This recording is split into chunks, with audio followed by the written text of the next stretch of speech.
Founded in 1759, Wedgwood is arguably the most iconic ceramics brand in the world. But by the 1930s, the company was facing a couple of big problems. I've come to Stokes Festival Park, an industrial and retail complex which was built on the site of the 1980 National Garden Festival. But before all of that, this was the site of Wedgwood's Etruria works. And the building you can just see over my right shoulder, that little innocuous building, is called the Roundhouse. And it's the last remaining structure of those works. We think it was probably used as a store. I'm standing by the Trenton Mersey Canal, a project in which Josiah Wedgwood played a prominent role because he wanted a way of moving his wares across the country safely and efficiently. What you may not immediately notice is how much lower the bottom of the roundhouse is compared with the canal towpath. Now, that wasn't always the case. The profusion of coal mines in this area played a pivotal role in making Stoke-on-Trent into the potteries. But by the 1930s, the collieries were literally and ironically undermining the very industry they had helped to create. We tend to think of air pollution as a modern problem, but in fact, of course, it's been with us more or less since the beginning of the Industrial Revolution. Visitors arriving at Stoke Station are often bemused to find that they need to walk another 2 miles to get to the city centre in Hanley. But there's a reason Hanley became the retail and leisure centre of the potteries. It's built on a hill and therefore was usually spared the worst of the air pollution which plagued the other 5 towns.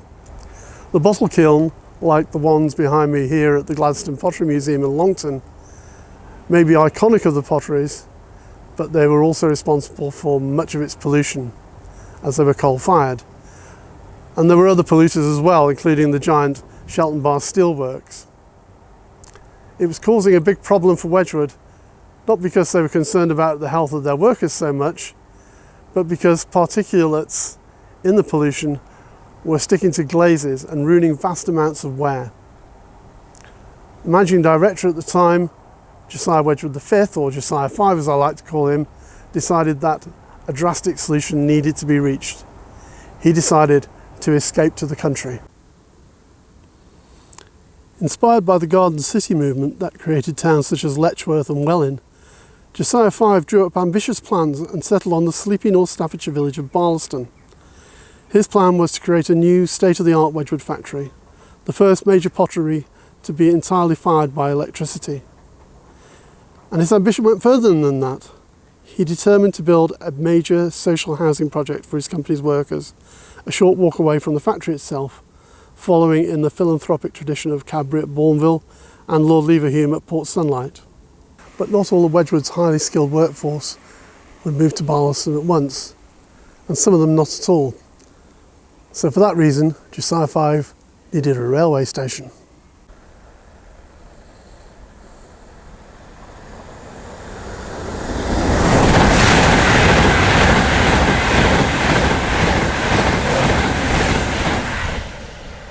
The foundation stone for the factory was laid in 1938, but less than a year later, Josiah V's grand plan was thrown into chaos as Britain declared war on Germany. The Barlaston project seemed dead in the water, but incredibly, Josiah V persuaded the government to let him build both the factory and the station. He argued that the factory and his workers would be safer from the German bombers outside of the urban sprawl of Stoke-on-Trent. Perhaps more tellingly, he pointed out that just prior to the outbreak of war, more than half of Wedgwood's sales were to the export markets of the US and Canada. And if this continued during wartime, then money made could help offset the financial aid that Britain would inevitably be seeking from those countries. However, the plans for the accompanying housing project, Barlaston Park, were put on hold, making the building of the station for the new factory even more important. Wedgwood Halt, as it was originally named, opened in 1940 along with the new factory.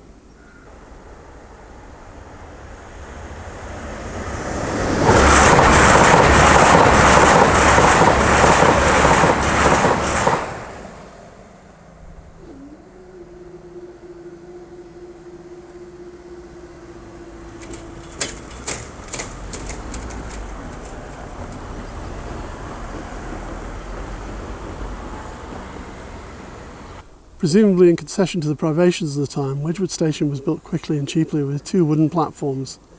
I remember coming here as a boy, and on hot days the air was heady with the scent of creosote.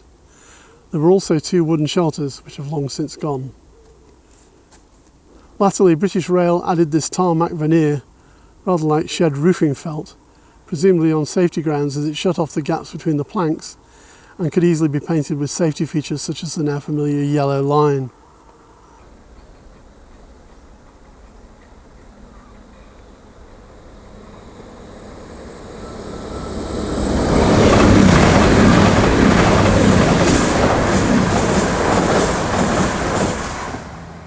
The level crossing here originally had traditional gates, and this adjacent cottage was occupied by a gatekeeper who manually opened and closed them during the hours of the working day. Outside of this, the gates were left permanently open for passing railway traffic, and only foot crossing was possible, with bells to warn of the approach of trains.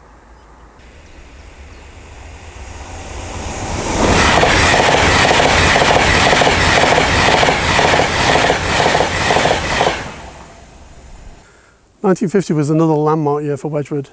All production at Etruria ceased, and Barlston Park was finally opened. Although I understand that the resulting development is nothing like as ambitious as the plans originally laid before the government just before the war. Because of this, Wedgwood continued to source a significant number of its workforce from outside of the village, and Wedgwood Halt continued to play an important part in the life of the company day by day.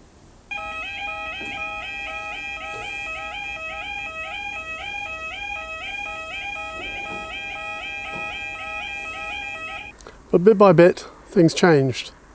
The 1960s saw a massive rise in car ownership, and more Wedgwood employees took to the road rather than the rails for their daily commute.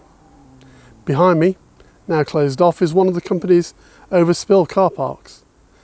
The number of people using the trains into Wedgwood, it lost the Halt part in 1965, took a steep dive. Another blow for the station came in the late 1980s when Staffordshire County Council, which for many years had sent local children to secondary school in nearby Stone on the train, decided it would be cheaper to use coaches. Another big chunk of the station's users had fallen away at a stroke.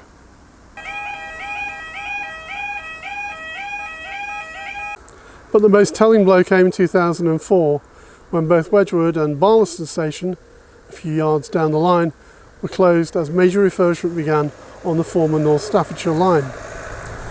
Both stations have remained closed ever since. During the course of the refurbishment work, timetables were remodelled and the number of express passenger services using this line greatly increased. The less than profitable stopping services, which had served Wedgwood and Barlston, were simply elbowed out of the way, and there was no line capacity for them to return.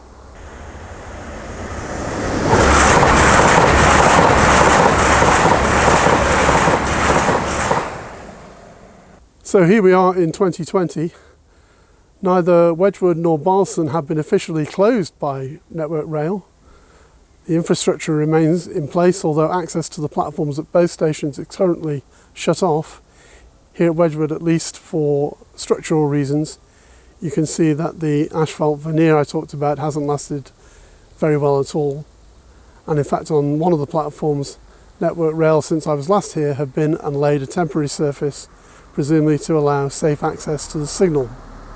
Of the other stations between Stafford and Stoke, Stone, which was also among the 2004 closures, has returned to the timetables. However, Norton Bridge, the next station down, has disappeared altogether. There has been talk of Barlston getting a similar reprieve to Stone either this year or perhaps now more likely given the COVID crisis in 2021. However, no firm plans of that have been announced as I speak.